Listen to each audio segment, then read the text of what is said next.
Komisi 3 DPR pastikan RUU perampasan aset masuk prolegnas dan menjadi prioritas untuk diselesaikan di tahun 2025.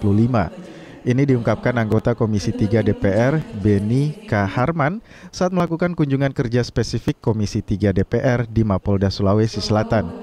Naskah akademik telah disiapkan Komisi 3 dan pembahasan RUU perampasan aset akan dilakukan secara terbuka, termasuk mengundang partisipasi masyarakat, akademisi untuk memberikan masukan.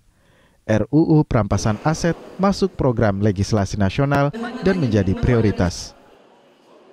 Tapi sampai saat ini perkembangannya bagaimana di Komisi 3? Sudah masuk prolegnas dan menjadi prioritas untuk diselesaikan dalam tahun ini.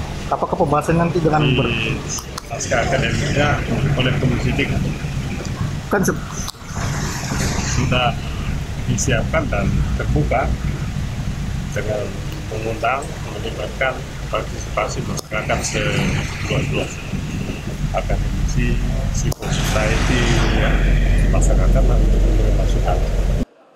Arif Tirtana, Kompas TV Makassar.